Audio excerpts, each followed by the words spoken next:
আসসালামু আলাইকুম। কেমন আছেন আমার প্রিয় ভাই বোনেরা? বিকেলবেলা খুব মজার একটা নাস্তার রেসিপি নিয়ে আজকে আপনাদের মাঝে হাজির হলাম। আর রমজান মাসে প্রতিদিনই কিন্তু এই রেসিপিটা আমার করা লাগে, অত্যন্ত মুখরোচক আর খুবই লোভনীয় স্বাদের। এই আলুর চপ, ডিম আলুর চপের রেসিপি শেয়ার করছি। আমার ছেলের অনেক বেশি পছন্দের, তার আবদারেই কিন্তু আজকে আমি এই চপটা বানিয়েছি। এখানে আমি দুটো ডিম নিয়েছি আর দুটো আলু এভাবে কেটে ভালো করে পরিষ্কার করে ধুয়ে পরিমাণ মতো পানি দিয়ে আমি সিদ্ধয়ে বসিয়ে দিলাম। ডিম আলুটা সিদ্ধ হতে থাকুক, এদিকে আমি বেসনটাকে রেডি করে নিই। এই বেসনটা আমি চেলে ডিপ ফ্রিজে সংরক্ষণ করি সারা বছরের জন্য। এখান থেকে আমি 1.5 কাপ পরিমাণ বেসন নিয়ে নিলাম। বেসনটা দিয়ে এখানে দিয়ে দিলাম 1/2 কাপ পরিমাণ ময়দা। আপনারা চাইলে চালের গুঁড়িটাও ব্যবহার করতে পারেন। স্বাদ মতো লবণ দিলাম, লাল মরিচের গুঁড়া, হলুদের গুঁড়া, ধনিয়ার গুঁড়া, ভাজা জিরার গুঁড়া আর একটু গরম মশলার গুঁড়া দিয়ে দিলাম। আদা রসুন একসঙ্গে বাটা দিয়ে দিলাম আর এখানে একটু খাওয়ার সোডা দিয়ে দিলাম। দিয়ে এবার খুব ভালো করে শুকনো উপকরণের সাথে আমি স্বাভাবিক যে তাপমাত্রার পানি দিয়ে একটা চামচ দিয়ে খুব ভালো করে ব্যাটারটাকে রেডি করে নিচ্ছি। একটু পানি দিয়ে খুব ভালো করে একটু সময় নিয়ে ব্যাটারটাকে রেডি করেছি। একটু সময় নিয়ে করতে হবে, তাহলে বেসনের এই গোলাটা কিন্তু খুব সুন্দরভাবে রেডি হয়ে যাবে। একটু সময় নিয়ে আমি চামচের সাহায্যে খুব ভালো করে নাড়াচাড়া করে প্রায় 5 থেকে 7 মিনিট অনবরত নাড়াচাড়া করে অল্প অল্প পানি দিয়ে আমি এরকম একটা ঘনত্ব তৈরি হয়েছে। এবার এক পাশে আমি রেখে দিয়ে চলে গেলাম আমি ডিম আলুর চপের পেঁয়াজ মরিচটা ভাজার জন্যে। এই ডিম আলুর চপের পেঁয়াজ মরিচটা ভাজার ক্ষেত্রে আমি কিন্তু সরিষার তেলটা ব্যবহার করি। এখানে আমি 6টা শুকনা মরিচ নিয়েছি। তেলটা গরম হয়ে গেলে আমি ভেজে পর্যায়ে উঠিয়ে নিলাম। আর এখানে 4টা পেঁয়াজ কুচি দিয়ে দিলাম। পেঁয়াজ কুচিটাও আমি একটু তেলের মধ্যে ভেজে নিচ্ছি।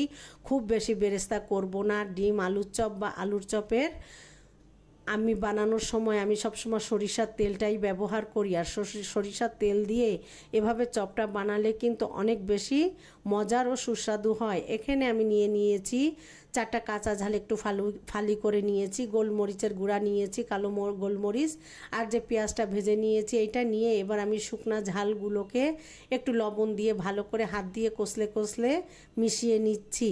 মিশিয়ে নিয়ে এবার কাঁচা ঝালটাও ভালো করে ডলে সমস্ত উপকরণ একসাথে মিশিয়ে আমি যে আলুটাকে সিদ্ধ করে রেখেছি এই আলুটাকে পানি ঝরিয়ে ঠান্ডা করে এবার আমি আলুটাকে এর ভিতরে দিয়ে ভর্তাটা করে নিচ্ছি।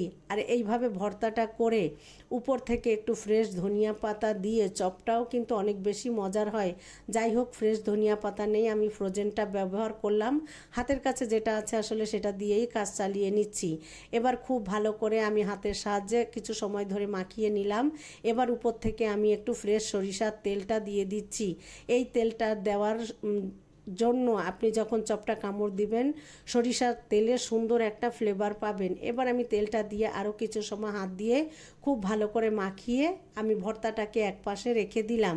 আর আলুর সাথে আমি যে ডিম দুটো সিদ্ধ করেছিলাম খোসা ছাড়িয়ে আমি এবার ডিমটাকে টুকরো করে নিচ্ছি। আসলে আজকে আমি আপনাদের দেখানোর জন্য কিন্তু আমি ডিমটা এখানে টুকরা করেছি। রমজান মাসে কিন্তু আমার পুরো আস্ত ডিম দিয়েই কিন্তু চপটা বানাতে হয়, কারণ আমার ছেলের আবদার থাকে প্রত্যেক দিনই তার জন্য একটা করে ডিমের চপ বানাতে। আর বাসায় আমার খুব বেশি ডিমের চপটা কেউ খায় না, ওই খায় প্রতিদিন। আর মেয়েরা যেহেতু শ্বশুরবাড়ি, এরপরে আমি এবার কেটে আমি দুটো শেপ দিয়ে নিলাম। এবার হাত দিয়ে আপনারা নিশ্চয়ই দেখে বুঝতে পারছেন, একটু হাতে তেল লাগিয়ে নিয়ে এবার আলুটা দিয়ে এর উপরে আমি একটা ডিমের টুকরো নিয়ে এবার এভাবে হাতের সাহায্যে করে নিচ্ছি। আসলে স্ক্রিনে দেখলে আপনারা বুঝতে পারবেন।